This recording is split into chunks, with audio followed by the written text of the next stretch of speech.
اور اس میں سے اپنی شب خوابی کا لباس نکال کر منسلک باتھ روم کی طرف بڑھتی چلی گئی۔ میرے ہونٹوں پر مسکراہٹ کپ کپا رہی تھی اور گنگنانے کو جی چاہ رہا تھا۔ حمایت علی شاعر کی نظم ان کہیں کے دو مصرے میرے ذہن میں گونج رہے تھے۔ تیرے عارض، تیری آنکھیں، تیرے گیسو، تیرے ہونٹ ایک انجانی سی معصوم خطا کرتے ہیں۔ میں نے لیٹے لیٹے اپنی سینڈلیں اتار پھینکیں اور تکیے کو بازوؤں میں جکڑ کر اوندھی لیٹ گئی۔ کوئی 4-5 منٹ بعد باتھ روم کا دروازہ کھلنے کی آواز سنائی دی تو میں کروٹ لے کر سیدھی ہو گئی اور صرف ایک آنکھ کھول کر سلویا کی طرف دیکھنے لگی، جو اب ایک ڈھیلا ڈھالا سا گاؤن پہنے ہوئے تھی۔ سلویا کا رنگ سرخ و سفید تو نہیں تھا، لیکن وہ عام اینگلو انڈین لڑکیوں کی طرح سانولی بھی نہیں تھی۔ خاصا کھلتا ہوا رنگ تھا، لیکن جسمانی تراش خراش ایسی تھی کہ سرخ و سفید رنگت کی کمی کی طرف دھیان بھی زیادہ نہیں جاتا تھا۔ آپ کو بھی کچھ دوں پہننے کے لیے؟ سلویا نے بستر پر بیٹھ کر پوچھا۔ ضرورت نہیں، میں نے اسے نیم باز آنکھوں سے دیکھتے ہوئے کہا اور اٹھ کر بیٹھ گئی۔ آپ لیٹی رہے نا؟ سلویا بولی۔ نہیں، پہلے تم لیٹ جاؤ۔ میں نے خود ہی اس کے شانے پر دباؤ ڈال کر اسے لٹا دیا اور پھر بستر سے نیچے لٹکے ہوئے اس کے پیر بھی اٹھا کر بستر پر لے آئی۔ محبوب کے ناز اٹھانے میں لطف و انبساط کی ایک ناقابل بیان سی کیفیت ہوتی ہے۔ میری نظریں اس کے پیروں پر پڑیں تو میں نے ایک جھرجری سی لی۔ اتنے خوبصورت پیر شاذ و نادر ہی دکھائی دیتے ہیں۔ بے اختیار میں نے اس کا ایک پاؤں اٹھا کر اپنی گود میں رکھ لیا اور اس کی نازک نازک انگلیوں کا مساج کرنے لگی۔ آپ لیٹ جائیے نا؟ سلویا کسمسائی۔ لیٹ جاؤں گی؟ ایسی کیا گھبراہٹ ہے؟ میں نے محبت بھری نظروں سے اس کے چہرے کی طرف دیکھتے ہوئے کہا اور پھر بولی، تمہارے پیر بہت خوبصورت ہیں، جی چاہتا ہے کہ انہیں چوم لوں۔ میری انگلیاں اب اس کے گدرائے ہوئے ٹخنے کو سہلا رہی تھیں۔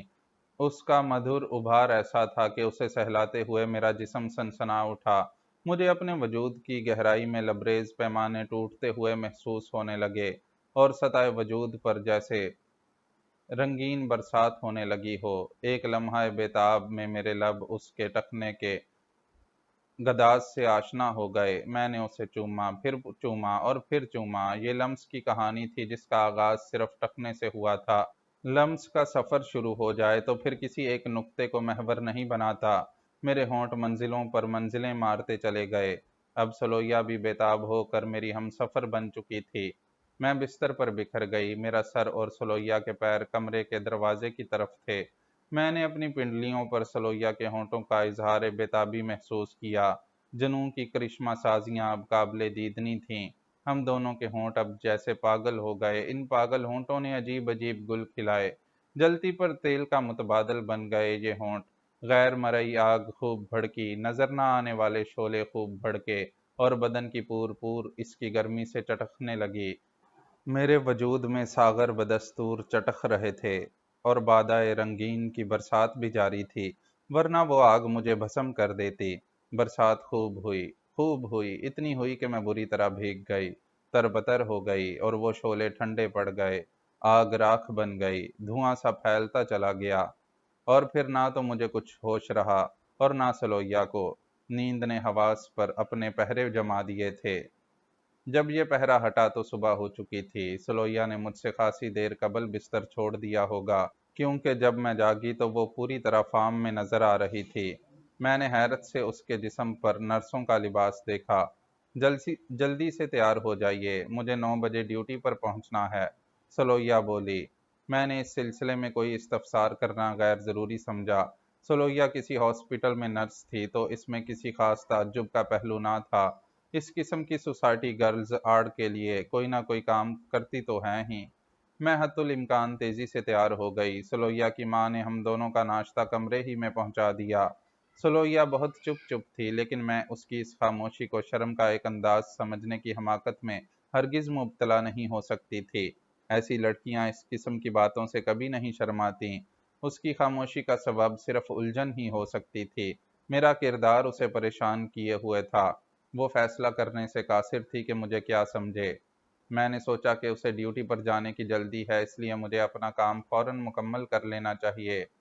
تم وکٹر کو کب سے جانتی ہو؟ میں نے اچانک پوچھا۔ میرا یہ سوال ایک ایسا سپرنگ تھا جس نے سلویا کو اچھال دیا۔ سلائس اس کے ہاتھ سے چھوٹ کر تپائی پر جا گرا اور لوہا گرم دیکھ کر میں نے اسی وقت فیصلہ کن ضرب بھی لگائی۔ یہ مت سمجھنا کہ میں اندھیرے میں تیر چلا رہی ہوں، مجھے سب کچھ معلوم ہے، بلکہ میرے پاس ثبوت بھی ہے۔ جب تم رانا حمید کے ساتھ اپنے برہنہ تصویریں بنوا رہی تھیں، اس وقت میرا مووی کیمرہ تم لوگوں کی فلم بنا رہا تھا، ایک ٹیپ ریکارڈر میں تم لوگوں کی آوازیں بھی بھری جا رہی تھیں۔ ان چیزوں کی موجودگی میں تم اپنی گردن نہیں بچا سکو گی۔ سلویا بالکل زرد پڑ گئی، اس کے ہاتھ کانپ رہے تھے۔ لیکن اگر تم مجھ سے تعاون کرو تو تمہارا کچھ نہیں بگڑے گا، میں نے مسکرا کر کہا۔ میں تم کو کوئی نقصان پہنچانا پسند نہیں کروں گی، تم بہت پیاری بچی ہو، تمہارے پاؤں تو بہت ہی خوبصورت ہیں، میں نے تمہارے ساتھ بڑا اچھا وقت گزارا ہے اور میری خواہش ہے کہ ہماری دوستی قائم رہے، اس لیے اس کی واحد صورت یہی ہے کہ تم سب کچھ ٹھیک ٹھیک بتا دو۔ وکٹر سے تمہاری ملاقات کہاں اور کب ہوئی؟ نیز یہ کہ تم نے یہ کام کن شرائط پر کیا تھا؟ کیا تم مجھے ان سوالوں کا جواب دو گی؟ معزز ناظرین و سامعین، لائک، کمنٹس اور شیئر ضرور کریں، شکریہ۔